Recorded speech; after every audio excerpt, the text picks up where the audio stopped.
رسول جس کو مشورے کی ضرورت ہی نہیں ہے اس کو بھی جماعت کے اندر مشورے کرنے کو اللہ تبارک و تعالی بتا رہا ہے اہمیت پر، تو عام انسان جس کو لیڈر چنتے ہیں یا عام جماعتوں میں جو بڑے ہیں وہ مشورہ کرنے کی کتنی بڑی اہمیت ہے ان لوگوں کو۔ اسی واسطے کوئی بھی جماعت کے اندر مشورے سے بات چلنا چاہیے، اس میں بہت خیر ہوتا ہے۔ اللہ تبارک و تعالی مدد کرے تم پر تو کوئی غالب نہیں آ سکتا۔ وَإِن يَخْذُلْكُمْ فَمَنْ ذَا الَّذِي يَنصُرُكُم مِّن بَعْدِهِ، اگر اللہ تبارک و تعالی ہی تمہیں چھوڑ دے تو پھر اللہ کے علاوہ کون ہے جو تم کو مدد کر سکے؟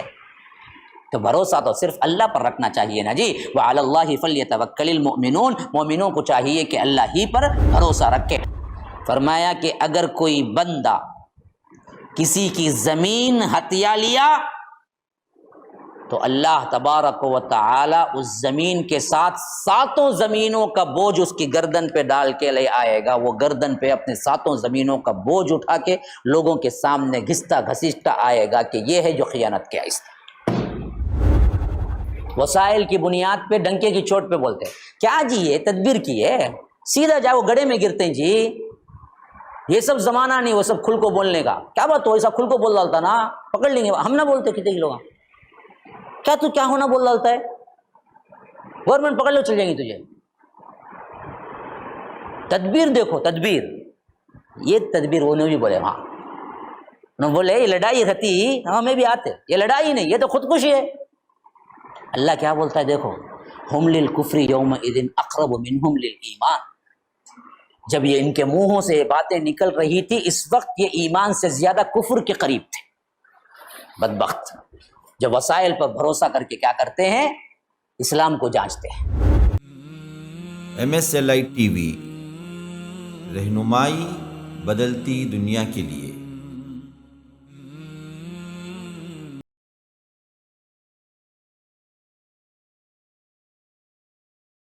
فرمایا کہ فَبِمَا رَحْمَةٍ مِّنَ اللَّهِ لِنْتَ لَهُمْ وَلَوْ كُنْتَ فَظًّا غَلِيظَ الْقَلْبِ لَانفَضُّوا مِنْ حَوْلِكَ فَاعْفُ عَنْهُمْ وَاسْتَغْفِرْ لَهُمْ وَشَاوِرْهُمْ فِي الْأَمْرِ فَإِذَا عَزَمْتَ فَتَوَكَّلْ عَلَى اللَّهِ إِنَّ اللَّهَ يُحِبُّ الْمُتَوَكِّلِينَ۔ اب اللہ کے رسول صلی اللہ علیہ وسلم سے گویا کہ ایک طرح کی سفارش ہو رہی ہے کہ اللہ کے رسول صلی اللہ علیہ وسلم اگر آپ اتنے زیادہ نرم دل نہ ہوتے، فَبِمَا رَحْمَةٍ مِّنَ اللَّهِ لِنْتَ لَهُمْ، اللہ کی طرف سے تم رحمت والے، اللہ کی رحمت سے تم کیا ہیں بہت نرم دل نہ ہوتے تو یہ صحابہ جو آپ کے گرد پروانوں کی طرح پھر رہے ہیں یہ لوگ چھٹ جاتے۔ تو آپ اپنے دل میں صحابہ کے لیے نرمی رکھیے، آپ ان سے درگزر کا معاملہ کیجیے۔ فرمایا خاص طور پر وَلَوْ كُنْتَ فَظًّا غَلِيظَ الْقَلْبِ، اگر آپ کہیں سخت دل ہوتے لَانفَضُّوا مِنْ حَوْلِكَ، یہ آپ کے اطراف سے چھٹ جاتے۔ فَاعْفُ عَنْهُمْ، انہیں معاف کر دیجیے، وَاسْتَغْفِرْ لَهُمْ، ان کے لیے کیا ہے مغفرت کی دعائیں کیجیے، وَشَاوِرْهُمْ فِي الْأَمْرِ، اور کوئی بھی امر کسی بھی معاملے میں آپ ان سے مشورہ کیجیے۔ فَإِذَا عَزَمْتَ، مشورے کے بعد اگر آپ کسی پر عزم کر لیں فَتَوَكَّلْ عَلَى اللَّهِ، پھر تو اللہ پر توکل کر کے وہ کام آگے لے جائیے۔ ان اللہ يحب المتوکلین، کہ بے شک اللہ تبارک و تعالی توکل کرنے والوں کو پسند کرتا ہے۔ یہ کیوں آئی بات؟ یہ بہت اہم بات ہے جو سمجھانے کی ہے صحابہ کے مقابلے۔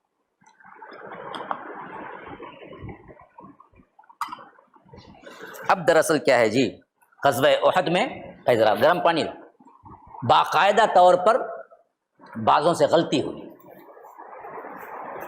تو اب دراصل کیا ہو سکتا تھا، ایک انسانی طبیعت کے خاطر ان کی طرف سے ارے یہ وہ لوگ ہیں جی جو عین وقت پہ چھوڑ کے چلے گئے، اور جو صحابہ ثابت قدم رہے ان کے لحاظ سے بھی ایک دل میں ایک کیفیت ہو سکتی تھی کہ یہ وہ لوگ ہیں جی جو جہاں پر رہنا تھا ثابت قدم وہاں چلے گئے۔ ابھی اس کیفیت میں جماعتی طور پر جب ملن ہوتا تو بات کی توجہ امیر کی کہاں ہوگی زیادہ، تب جو لوگ ثابت قدم تھے وہاں ہوگی، جو لوگ چلے گئے تھے ان کی طرف سے کیا ہوگا، ایک تھوڑا سا ایک خطرہ برابر بھی تو ہوگا نا کہ بھائی ان سے کیا مشورہ کرنا ہے، یہ لوگ تھے اصل میں کھڑے ہو۔ تو اللہ کہتا ہے کہ نہیں، یہ ہو گیا تھا، ایک غلطی ہو گئی تھی صحابہ سے، لیکن اب بھی ان کا مقام وہی ہے، ان کو ویسے ہی رکھو، اللہ کے رسول اپنے ساتھ ملا کے رکھو، بلکہ ان کے لیے دعائے مغفرت کرو اور ان کے لیے معافی تلافی دے دیا کرو، اور مشورے میں جب بات چیت ہو تو ان کو شامل کر لیا کرو ساتھ میں ہی۔ جیسے آپ پہلے مشورہ کرتے تھے، پہلے کیا ہے صحابہ سے پوچھتے تھے، وہ سب کچھ ویسے ہی رکھو۔ رسول جس کو مشورے کی ضرورت ہی نہیں ہے، اب یہ نوٹ کرنے کے قابل، رسول جس کو مشورے کی ضرورت ہی نہیں ہے، اس کو بھی جماعت کے اندر مشورے کرنے کو اللہ تبارک و تعالی بتا رہا ہے اہمیت پر، تو عام انسان جس کو لیڈر چنتے ہیں یا عام جماعتوں میں جو بڑے ہیں، وہ مشورہ کرنے کی کتنی بڑی اہمیت ہے ان لوگوں کو۔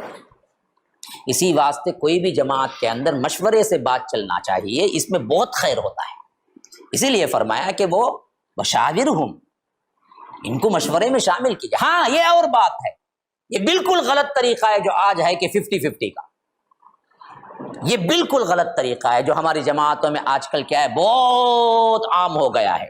وہ کیا ہے بھائی، مشورہ کریں گے لیکن امیر بھی پابند رہے گا میجارٹی پر۔ کس کی میجارٹی ہے اسی کو وہ اپلائی کرنا پڑے گا، ورنہ تو ہم امیر کی بھی نہیں مانیں گے۔ یہ بالکل غلط عقیدہ ہے، یہ بالکل غلط بات ہے۔ مشورہ کرے گا امیر کیونکہ مشورے میں اچھائی ہے، لیکن امیر اگر کوئی ہے بڑا تو اس پر کوئی ذمہ داری یا کوئی دباؤ نہیں کہ وہ ایک آدمی کی طرف بھی بس فیصلہ کرے، بلکہ سب خلاف ہوں اور امیر کہے کہ نہیں مجھے یہی کرنا ہے، تو سب مل کے کرنا چاہیے اس وقت۔ آج دراصل ہمارے اندر ہماری جماعتوں میں خواہ مسجد کی کمیٹیاں ہوں، خواہ وہ کیا ہے چھوٹے چھوٹے ہمارے سینٹرز کی کمیٹیاں ہوں یا مدارس کی ہوں، یہ بہت بڑی غلط فہمی کا شکار ہیں کہ یہ لوگ کیا کرتے ہیں، مشورہ تو کرتے ہیں لیکن مشورے میں امیر کو پابند کرتے ہیں کہ جو میجارٹی ہے اس کے ساتھ چلے، اگر وہ میجارٹی کو نہیں مانتا تو پھر امیر کی بات نہیں مانتا۔ حالانکہ بالکل غلط اصول ہے، یہ اسلام کا طریقہ ہی نہیں۔ اسلام یہ سکھاتا ہے کہ مشورہ کر لیں، فَإِذَا عَزَمْتَ، پھر امیر کسی پر اتفاق کر لے، بس فتوکل علی اللہ، آگے بڑھو، اب اللہ تبارک و تعالیٰ کی مدد بھی آئے گی، اور جتنے مامور ہیں جو بھی لوگ ہیں وہ اس کی بات مان کے چلنا چاہیے، اسی میں خیر ہے۔ یہ دراصل ہمارے کرسچنز اور دوسرے جو آ کر کمیونٹیز ہیں ان کی دیکھا دیکھی یہ آیا ہے اکثریت کا فیصلہ، یاد رکھو۔ اسی واسطے ہمارے اندر بربادیاں ہیں۔ کیوں؟ اگر کوئی اصلاح پسند امیر آتا بھی ہے تو یہ جو شرکا ہوتے ہیں، جو ممبرس ہوتے ہیں، اسے پابند کر کے کچھ کرنے دیتے تھے۔ باپ بیچارہ رولے کو رہتا، بھائی میں چاہتا ہوں بھائی لیکن مانتے نہیں لوگ، اور اسے کیا کر دیتے، پابند کر دیتے، دیکھو میجارٹی کم از کم 60% ہونا تبھی مانیں گے تمہاری بات۔ یہاں سے ہماری بربادی شروع ہوئی۔ کئی ایسی جماعتوں کو میں نے دیکھا، کئی ایسے مساجد کمیٹی میں ماشاء اللہ سے نوجوان ہے، جذبہ ہے، پیسہ بھی ہے، کچھ کرنا چاہتا لیکن کمیٹی والے اجازت دیتے نہیں، امیر بھی ہے، میجارٹی نہیں مل رہی اسے، کام نہیں کر رہا ہو، کام کرنے دیتے بھی نہیں اسے۔ حالانکہ یہ بہت غلط طریقہ ہے، اس کا پابند اللہ نے نہیں بنایا ہے۔ کسی ایک کو منتخب کر لیے، مشورہ ہے، مشورہ دو تمہارا، بس مسئلہ ختم، وہاں سے معاملہ ختم۔ مشورہ نہیں مانا بول کے انکار کرنا یا دل میں بغض رکھنا، یہ سب منافقت ہے۔ یہی ہوا تھا منافقین کے نکلنے کا، یاد رکھو۔ میں بھی بتایا تھا نا عبداللہ ابن ابی کیا کہہ کے نکلا، آپ تو بچوں کی بات مان لیے، میرا تو ارادہ تھا مدینے کے اندر رہ کر لڑنے کا، میری بات نہیں مانے، میں آپ کی بات کیوں مانوں؟ تو یہ نفاق کی بیج بوتا ہے جماعتوں میں، حالانکہ اس کو اللہ نے پابند نہیں کیا۔ پابند جو ہے نا وہ مشورہ کرنے پر، 10 لوگ شامل ہیں، امیر مشورہ کر رہا ہے، 10 کے 10 ایک رائے دیے، اور امیر کہتا ہے کہ ہاں بھائی مشورے کو تو بلایا لیکن میں یہ تمام کو رد کر کے یہ کرنا کہہ رہا ہوں، تو وہی صحیح بھی ہے، اسی پر ساتھ دینا، اور دل میں کچھ بھی کدورت یا بغض نہیں رکھنا ہے اس معاملے، تبھی وہ جماعتیں کامیاب ہوگی۔ تو یہ ہے اصل بات جو سمجھنے کی ہے یہاں پر۔ فَإِذَا عَزَمْتَ فَتَوَكَّلْ عَلَى اللَّهِ، اگر آپ کسی پر کیا ہے فیصلہ کر لیں، اللہ توکل، اسے کیا ہے اللہ پر توکل کر کے اسے شروع کر دیں۔ ان اللہ یحب المتوکلین، کہ اللہ تبارک و تعالی توکل کرنے والوں کو پسند کرتا ہے۔ ان ینصرکم اللہ فلا غالب لکم، اللہ تبارک و تعالی مدد کرے تم پر تو کوئی غالب نہیں آ سکتا۔ وَإِن يَخْذُلْكُمْ فَمَنْ ذَا الَّذِي يَنصُرُكُم مِّن بَعْدِهِ، اگر اللہ تبارک و تعالی ہی تمہیں چھوڑ دے تو پھر اللہ کے علاوہ کون ہے جو تم کو مدد کر سکے؟ تو بھروسہ تو صرف اللہ پر رکھنا چاہیے نا جی. وعلی اللہ فلیتوکل المؤمنون، مومنوں کو چاہیے کہ اللہ ہی پر بھروسہ رکھے. وما کان لنبی ان یغل ومن یغل یأتی بما غل یوم القیامہ ثم توفی کل نفس ما کسبت وهم لا یظلمون، کہ نبی کی شان یہ نہیں ہے کہ وہ خیانت کرے. وما کان لنبی ان یغل، یہ معاملہ کیوں ہوا تھا؟ مال غنیمت جب جمع ہوا تو بعضوں کی زبان سے یہ بھی نکل گیا کہ پتہ نہیں نبی نے کیا رکھا ہے. فرمایا کہ نبی اس کے شان کے ہی منافی ہے کہ اس کے اندر خیانت آئے. خیانت کا شائبہ بھی ہم نہیں سوچ سکتے. نبی اتنا ایماندار ہوتا ہے، وہاں پہنچا ہوا ہوتا ہے. تو نبی کی شان نہیں ہے کہ وہ خیانت کرے. ہاں، جو خیانت کرے گا وہ قیامت کے دن خیانت کردہ چیز کے ساتھ حاضر ہو جائے گا.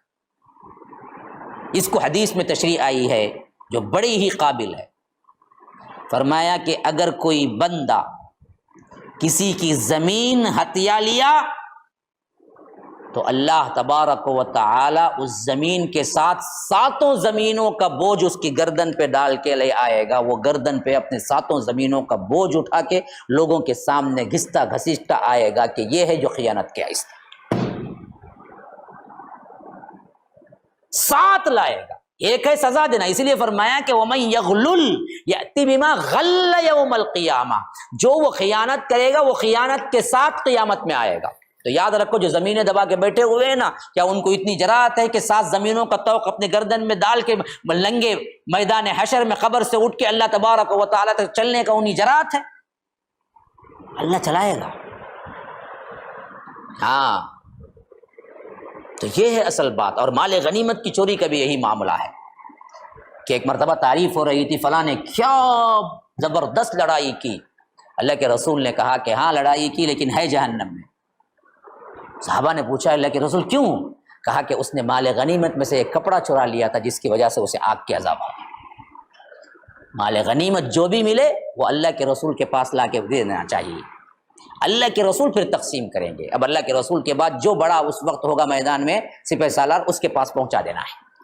تو یہاں پر وہی بات کا اظہار ہو رہا ہے کہ وَمَن يَغْلُلْ يَأْتِ بِمَا غَلَّ يَوْمَ الْقِيَامَةِ ثُمَّ تُوَفَّى كُلُّ نَفْسٍ مَا كَسَبَتْ وَهُمْ لَا يُظْلَمُونَ. اللہ تبارک و تعالی ہر نفس کو برابر جو کچھ اس نے کمایا ہے اس کا برابر بدلہ دے دے گا. وہاں پر ظلم نہیں ہوگا.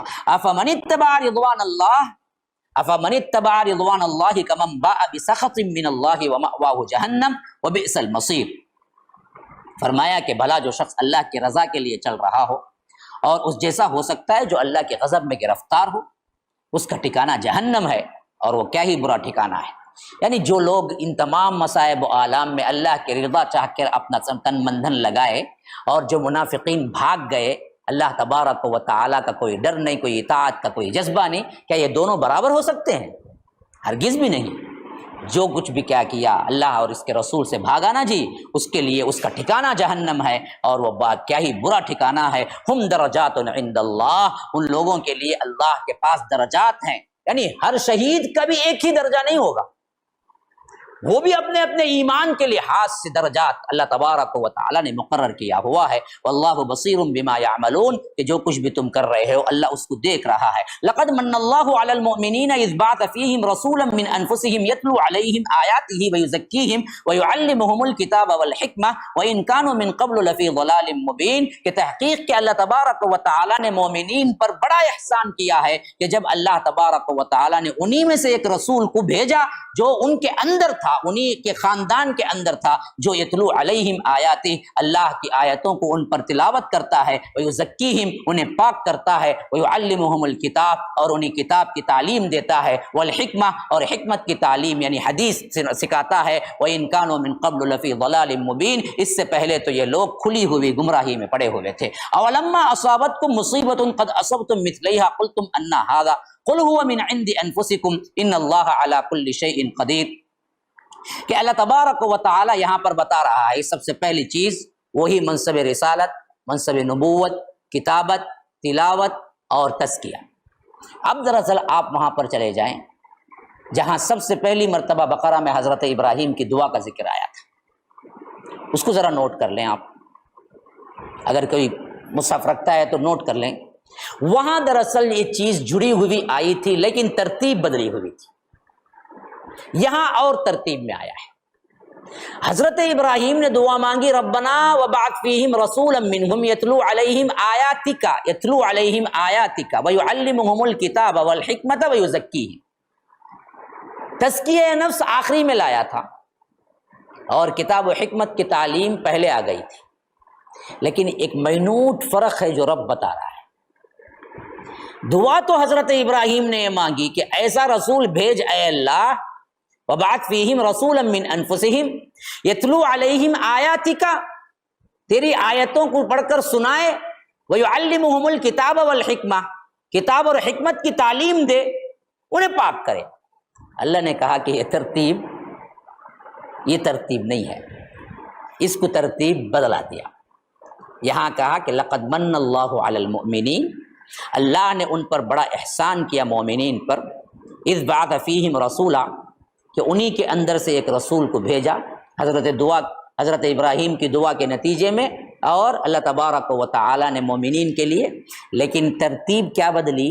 فرمایا کہ ترتیب کے اعتبار سے کہ یتلو علیہم آیاتہ ویزکیہم، یہ بڑا ہی مینوٹ فرق ہے جس کو سمجھنا ہے. ابراہیم علیہ السلام نے کتاب و حکمت کی تعلیم کے بعد فرمایا کہ ان کو پاک کرے گا. ایسا نبی اللہ نے کہا کہ نا، تلاوت کے بعد سب سے پہلے پاکیزگی دل ہوگا تو تبھی کتاب و حکمت کی تعلیم دلوں میں چڑھے گی. پاکیزہ دل نہیں ہوگا تو لے گا کچھ نہیں. تو ترتیب بدل دی.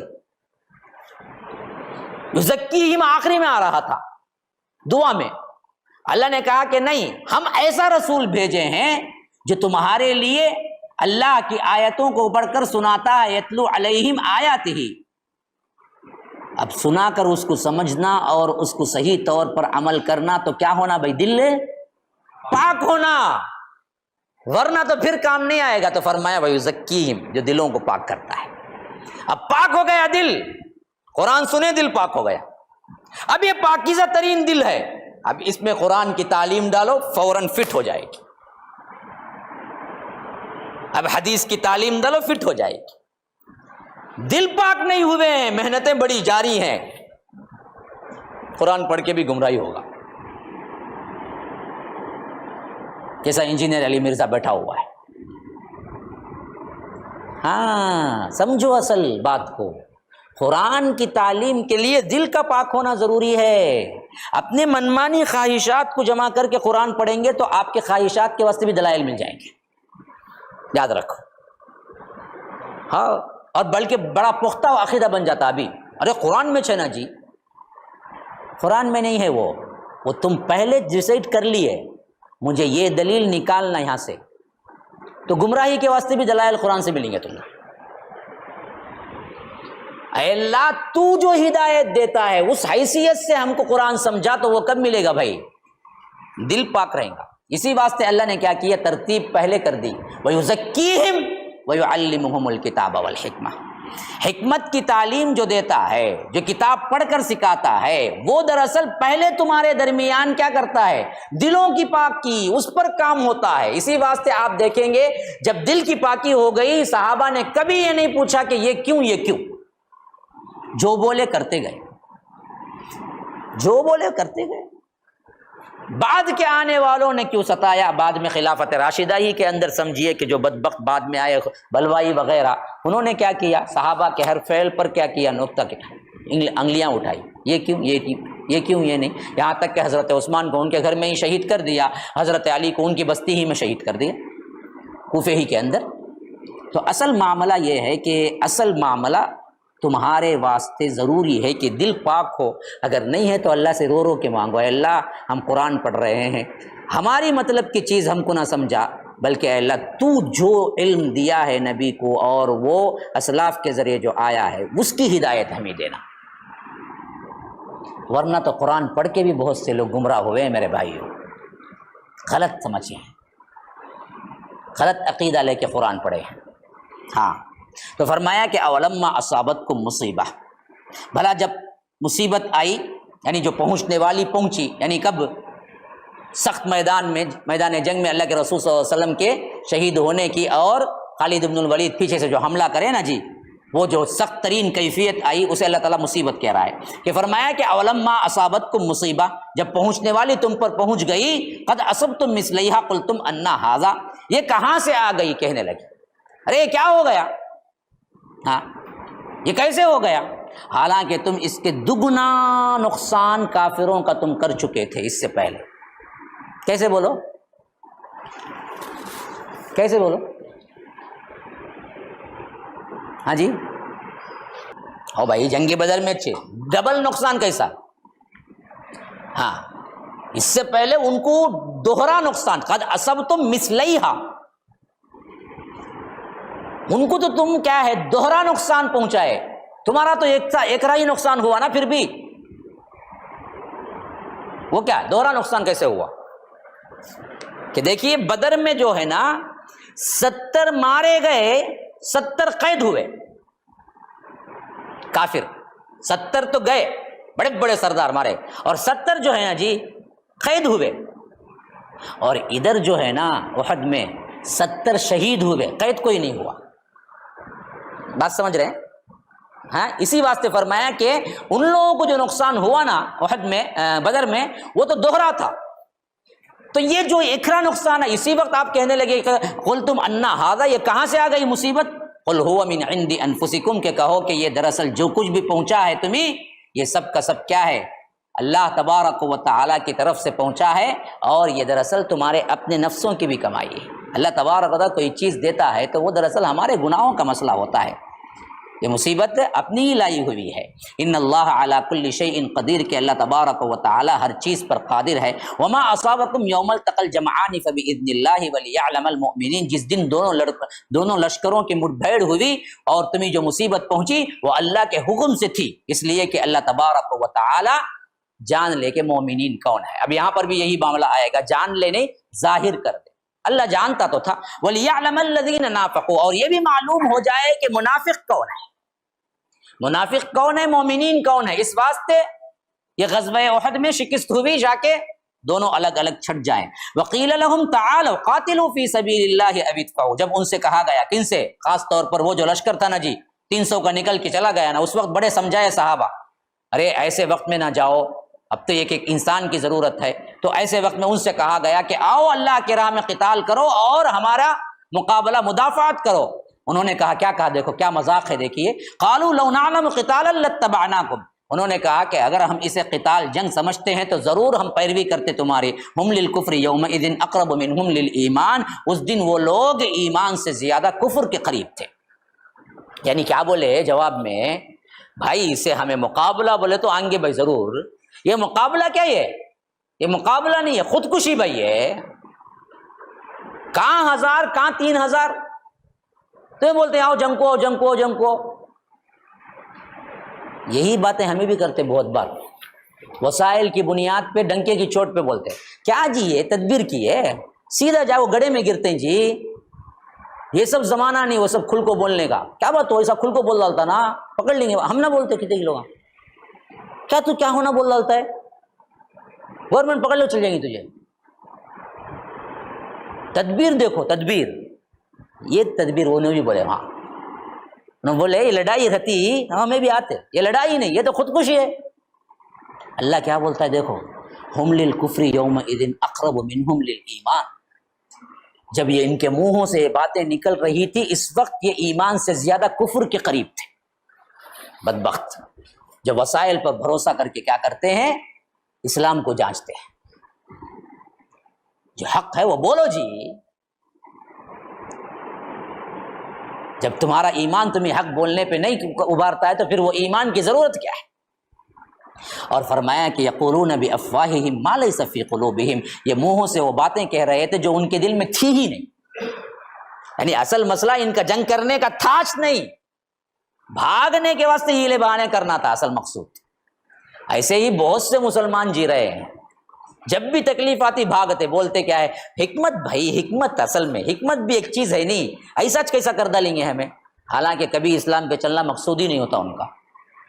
حکمت کی بات لا کے کیا کرتے ہیں، ہر پابندی سے آزاد ہو جاتے ہیں۔ بھائی بولو بھائی، اتنے لوگ ہیں، اتنے تمہارے ماننے والے ہیں، ارے حکمت بھائی حکمت، ایسا بولے تو پورے چل جائیں گے چھوڑ کو، آہستہ سے بولنا، بڑے آدمی علماء سے بھی ان کو دیکھ کو بولنا، کب بولنا، پوری زندگی بولتا نہیں لیکن ساتھ میں چلتا. تو یہ کیا ہے؟ اصل منافقت ہے. یہی اللہ کہتا ہے یقولون بافواہہم ما لیس فی قلوبہم، وہ لوگ جو اصل میں کہہ رہے ہیں ان کے دل میں ہے ہی نہیں. واللہ اعلم بما یکتمون، جو کچھ بھی یہ چھپاتے ہیں اللہ تبارک و تعالی اس کو خوب جانتا ہے. الذین قالوا لاخوانہم وقعدوا لو اطاعونا ما قتلوا قل فادرؤوا عن انفسکم الموت ان کنتم صادقین. جو لوگ خود بخود پیچھے بیٹھ رہے نا، نہیں آئے نا، وہ لوگ اپنے دوسرے لوگوں سے کہنے لگتے ہیں، کیا کہتے ہیں؟ وقعدوا لو اطاعونا، اگر تم بھی ہمارے ساتھ مل کے بیٹھ جاتے نا جی، ما قتلوا، تم نہیں مارے جاتے. یعنی یہ 300 پلٹ کے آئے نا بدبخت، اب شہید 70 ہوئے نا، پھر پلٹ کے جانا کہاں تھا؟ مدینہ نہ جانا تھا. جو منافقین بیٹھے ہوئے تھے پہلے سے، وہ لوگ ان کو بولتے تھے تمہارے بھائی شہید ہو گئے نہیں، تمہارے ابا شہید ہوئے نہیں، ہمارے سر کا تمہیں بھی اندر آ کو بیٹھ جاتے تھے، آج تمہارے ابا زندہ رہتے تھے. میں بولتے لو اطاعونا، میری بات مانتے تھے، ما قتل، نہیں مرتے تھے تم. اللہ بولتا ہے، جواب دیکھو بڑا کرارا جواب، قل فادرؤوا عن انفسکم الموت، ارے بدبختو جب تمہاری اصل موت آئے گی نا تب تم کیا ہے دور کر کے بتاؤ.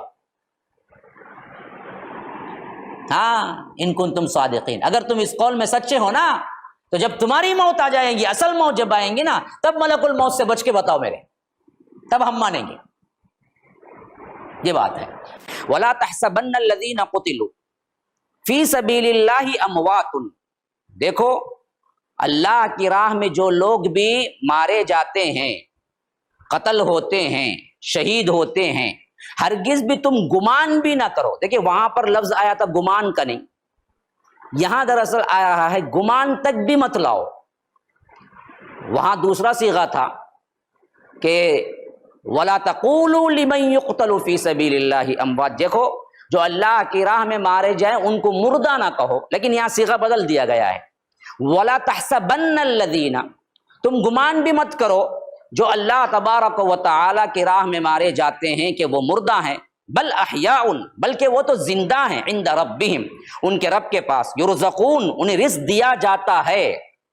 پھر وہی بات آ گئی، اللہ کے پاس وہ زندہ ہیں، ان کو رزق دیا جاتا ہے، لیکن کیفیت وَلَٰكِن لَا تَشْعُرُونَ کے ساتھ ہی ہے جو وہاں پر فرما دیا گیا، اس کی کیفیت لیکن تم نہیں جانتے. ہاں وہ ایسی زندگی میں ہے جو رب کے پاس سب سے عمدہ ترین ہے اور اللہ جیسے چاہے رکھا ہوا ہے، لیکن بہر کیف یہ دراصل بہت بڑی بے ادبی ہوگی یا احترام سے گرا ہوا لفظ ہوگا کہ جو اللہ کی راہ میں اپنا تن مندن لگا دے ان کو تم مردہ کہو. مردہ تو تم ہو جو اللہ تبارک و تعالیٰ کی راہ میں نہیں نکلے اور دنیا کی آرام اور عیش کے لیے تم نے اللہ کے رسول کا ساتھ نہیں دیا. اصل میں تو یہ مردہ، یہ تو زندگی ہے سراپا، جنہوں نے یہاں کی زندگی کو تج دیا وہاں کی زندگی کے لیے. تو اب اللہ تبارک و تعالیٰ گویا کہ انہی کی مدح میں، اور جنہوں نے اس راہ میں مکمل طور پر اپنے آپ کو قربان کر دیا ان کا، اور جو لوگ قربان ہونے کا جذبہ رکھتے ہیں ان کا، ان دونوں کے بارے میں گویا کہ یوں سمجھیے کہ یہ کلائمیکس سے قرآن کے اندر شہداء خاص طور پر جو اللہ کے راہ میں مارے جاتے ہیں ان کی مدح اور تعریف میں سب سے اونچے الفاظ آئے ہیں یہاں پر. فرحین بما آتاہم اللہ من فضلہ ویستبشرون بالذین لم یلحقوا بہم من خلفہم، اللہ تبارک و تعالیٰ کا ان پر جو فضل ہو رہا ہے اس سے وہ بہت خوش ہیں، اور ان لوگوں سے بھی بہت خوش ہوتے ہیں جو ان کے پیچھے ابھی تک شہید ہو کر ان سے نہیں ملے. اللہ نے ان شہداء کی عظمت جو رکھا ہوا ہے، مرنے کے بعد انہوں نے جو بلند مقام رب کے پاس دیکھا، اس سے بہت خوش ہیں وہ شہداء. فرحین، انتہائی خوش ہیں جو کچھ بھی اللہ نے ان کے لیے دے دیا ہے فضل، بما آتاہم اللہ من فضلہ، اور ان کے بارے میں بھی خوش ہو رہے ہیں. وَيَسْتَبْشِرُونَ بِالَّذِينَ لَمْ يَلْحَقُوا بِهِمْ، ابھی تک شہید بن کر ان سے نہیں ملے، ان کے بارے میں بھی تمنا دعائیں کر رہے ہیں کہ میرا دوست ابھی دنیا میں ہے لیکن اگلے کسی جنگ میں جب وہ شہید ہو کے مجھ سے آ ملے گا. تو وہ لوگ اور خوش ہو رہے ہیں. بِالَّذِينَ لَمْ يَلْحَقُوا بِهِمْ مِنْ خَلْفِهِمْ أَلَّا خَوْفٌ عَلَيْهِمْ وَلَا هُمْ يَحْزَنُونَ، کیونکہ اصل میں کیا ہے، انہیں کوئی خوف بھی نہیں ہے، انہیں کوئی غم بھی لاحق نہیں ہوگا. یستبشرون بنعمت من اللہ، اللہ تعالیٰ کا ان پر جو فضل و انعام ہو رہا ہے اس سے بہت خوش ہو رہے ہیں. 2 مرتبہ پھر بار بار آ رہا ہے. دیکھیے وَأَنَّ اللَّهَ لَا يُضِيعُ أَجْرَ الْمُؤْمِنِينَ، اللہ تبارک و تعالیٰ دراصل مومنین کے اجر کو ضائع نہیں کرتا. خاص طور پر اس ضمن میں یہ بات ذہن میں رکھ لیجئے، جابر بن عبداللہ کے جو باپ تھے عبداللہ بن حرام، ان کے بارے میں اصل میں یہ آیات نازل ہوئے ہیں. تفسیری پس منظر میں دیکھ لیجئے، جب وہ شہید ہو کے پہنچے، اللہ تبارک و تعالی حدیث کے الفاظ ہیں کہ کسی انسان سے اللہ نے ڈائریکٹ کلام نہیں کیا سوائے جابر ابن عبداللہ کے باپ سے، اور اللہ نے پوچھا کہ بتاؤ تمہاری کیا خواہش ہے؟ تو تب انہوں نے کہا کہ اے اللہ میری خواہش یہ ہے کہ مجھے دوبارہ دنیا میں بھیج دیا جائے اور دوبارہ میں تیری راہ میں شہید ہو جاؤں، پھر تیرے پاس آؤں، پھر تو دوبارہ بھیج دیا جائے. تو اللہ نے کہا کہ یہ نہیں ہو سکتا، یہ خواہش پوری نہیں ہو سکتی، جو چاہے اس کے علاوہ مانگو. کہا کہ اس کے علاوہ کوئی خواہش نہیں. کیوں کہا یہ؟ اس واسطے کہا کہ اس سے بلند مقام انہوں نے دیکھا ہی نہیں. تو اس وقت انہوں نے دعا کی کہ اے اللہ اگر جانے کا کوئی احتمال نہیں ہے تو واپس نہیں بھیجتا، تو ہماری جو کیفیت ہے، ہمارا جو بلند مقام ہے، یہ ابھی جو میرے ساتھی ابھی دنیا میں ہیں جو تیری راہ میں شہید نہیں ہوئے ان کو کیسے معلوم ہوگا؟ اللہ نے کہا کہ میں پہنچا دوں گا نبی کے ذریعے. یہ دونوں آیتیں پس منظر میں وہی ہیں. تو جو شہید ہو کے پہنچے ہیں وہ خوشیاں منا رہے ہیں، بہت خوش ہیں. اللہ تبارک و تعالی نے جو فضل ان پر کیا ہے، اس فضل اور اس نعمت کے حساب سے وہ دراصل بہت خوش ہو رہے ہیں، اور جو اس امید پر جی رہے ہیں کہ اللہ آگے چل کر مجھے شہادت کا مقام دے گا، ان کے لیے بھی بڑی خوشخبریاں ہیں، کیونکہ اللہ تبارک و تعالی اجر کو ضائع نہیں کرتا. تو یاد رکھیے اگر کسی مومن کے دل میں شہید ہونے کا جذبہ نہیں ہے تو پھر وہ مومن کہلانے کا بھی مستحق نہیں ہے. دے تو نہیں سکتے لیکن خواہش تو کر سکتے ہیں نا جی، رو تو سکتے ہیں، مانگ تو سکتے ہیں نا کہ اللہ ہمیں شہادت کی موت دے. لیکن مانگنے سے بھی تھر تھر کانپ رہا ہے تو پھر ایمان کیا ہے؟ اللہ کے رسول صلی اللہ علیہ وسلم اصول کے مطابق دیکھا جائے تو رسول شہید نہیں ہوتے، لیکن پھر بھی بخاری کے اندر یہ روایت موجود ہے کہ میری دعا ہے کہ اے اللہ میں تیری راہ میں قتل کیا جاؤں، پھر مجھے کیا ہے زندہ کیا جائے، پھر مجھے بھیجا جائے، پھر میں قتل کیا جاؤں، پھر بھیجا جائے، پھر میں قتل کیا جاؤں. اللہ کے رسول کی خواہش. یہ بڑی عجیب بات ہے، جب دنیا دل سے نکل جاتی ہے نا، اللہ محبوب ہو جاتا ہے نا، پھر بندہ دعائیں کرتا ہے کہ اے اللہ تو مجھے بلا لے، اور بلا بھی ایسے بلا کہ میں شہید ہو کے تیرے پاس پہنچوں. حضرت عمر بن خطاب رضی اللہ عنہ جیسی شخصیت مدینے کے اندر اتنے بڑے سلطنت کے مالک ہیں، لیکن پھر بھی مدینے میں دعا کر رہے ہیں کہ اے اللہ مجھے شہادت کی موت دے. صحابہ کہتے ہیں کہ ہم عجیب طرح دیکھتے تھے دعا جب کرتے تھے کہ کیسے عمر کو شہادت کی موت آئے گی جبکہ وہ خود خلیفہ ہیں اور مدینے سے کبھی نہیں نکلتے. کوئی دشمن کوئی آ کر جنگ کے میدان میں ان کو کوئی شہید کر سکے، وہ تو مدینے کے اندر ہیں اور مدینے میں سب کے سب مسلمان حضرت عمر کو چاہنے والے ہیں. آخر کہاں سے تیر آئے گا، کیسے شہید ہوں گے؟ لیکن پھر بھی شہادت کی دعا کنٹینیو مسلسل مانگتے رہے، یہاں تک کہ مدینے میں رہتے ہوئے اللہ نے دعا قبول کی اور شہید کیا. تو یہ اللہ تبارک و تعالی کے نیک بندوں کا حال ہے. بعضوں نے کیا کیا کہ اگر وہ چیز قائل ہے، سامنے ہے، شہادت دے رہا ہے، بھاگے نہیں اس سے. معاذ ابن جبل کو طاعون آ گیا، حضرت عمر نے منت سماجت کی کہ آ جائیے یہ چھوڑ کر کسی نہ کسی طرح یہ وبا کا علاقہ، شاید زندگی مل جائے. کہا کہ ہرگز نہیں، اللہ کے رسول نے فرمایا کہ طاعون میں مرنے والا شہید ہے، میں یہاں سے ہلوں گا نہیں یہاں تک کہ میں بھی اسی راہ میں مر جاؤں. اور طاعون ہی میں مر گئے، شہید ہو گئے. آج کرونا سے جو کچھ حالت ہو رہی ہے یہ دراصل کیا ہے؟ حب دنیا ہے، دیوانگی ہے. اگر تمہیں اس کے ذریعے موت آ جائے تو کیا ہے بھائی، تیاریاں تو کر لو نا تاکہ تم اللہ تبارک و تعالی کا کیا ہے ملاقات کا ذریعہ مل جائے. بعض روایتوں میں آتا ہے کہ حضرت علی جب گزرتے تو قاتل سامنے سے گزرتا. مولانا ابوالکلام آزاد نے اپنی کتاب میں باقاعدہ لکھا ہے، ہو سکتا ہے کوئی میرے اوپر کیا ہے اعتراض کر بیٹھے. ایسا گزرتا تو قاتل گزرتا، اور بعض لوگوں کو معلوم بھی ہو گیا تھا یہ ابن ملجم ہے نا بدبخت، یہی قتل کرے گا حضرت علی کو. تو لوگ کہتے تھے کہ دیکھیے اس کی شرارتیں ایسی دکھ رہی ہیں کہ یہ آگے چل کر آپ پر قتل کرے گا. کہا کہ ہاں اگر یہ قتل کے لیے آیا ہے تو قتل ہی کرے گا، میرے قاتل کو میں کیسے قتل کروں؟ میرے قاتل کو میں کیسے قتل کروں؟ مجھے معلوم ہے یہی قتل کرے گا، لیکن میرا قاتل کو میں کیسے قتل کروں؟ آخر میں اسی کے ہاتھوں کیا قتل ہوئے، شہادت کی موت تھی نا جی. معلوم تھا انہیں یہ بدبختی بعد میں آگے چل کر مجھے کیا تلوار مارے. چاہتے تھے تو وہیں گرفتار کر لیتے، لیکن ہنس کے کہتے تھے. جب محبین سامنے آ کے کہتے تھے کہ اس کو کیوں نہیں گرفتار کرتے ہیں، پوچھتے تھے کہ جرم ہی نہیں کیا، خیال کیا ہے تو خیال پہ گرفت نہیں ہوتی. یا رب، جرم کہاں کیا اس نے؟ ابھی تو ارادہ کیا ہے نا جی خالی. پھر ہنس کے کہتے تھے کہ یہ میرا قاتل ہے، میں اس کو قتل کیسے کروں؟ عجیب اللہ والوں کے واقعات ہیں. السلام علیکم ورحمۃ اللہ وبرکاتہ. سامعین و ناظرین، اللہ تبارک و تعالی آپ کو خوش رکھے، صحت عافیت کے ساتھ دین و دنیا کی ہر بھلائی عطا کرے. جیسا کہ آپ لوگ جانتے ہیں، مسجد السلام کی تعمیر تمل ناڈو کے شہر چنئی میں چل رہی ہے، اور تعمیر کا آخری مرحلہ ہمارے سامنے ہے، جس کے لیے تقریباً 10 لاکھ روپے کی اشد ضرورت ہے. آپ حضرات سے پہلے بھی ہم نے درخواست کی تھی کہ اہل دل حضرات بہت ہی ماشاء اللہ دل کھول کر انہوں نے تعاون کیا.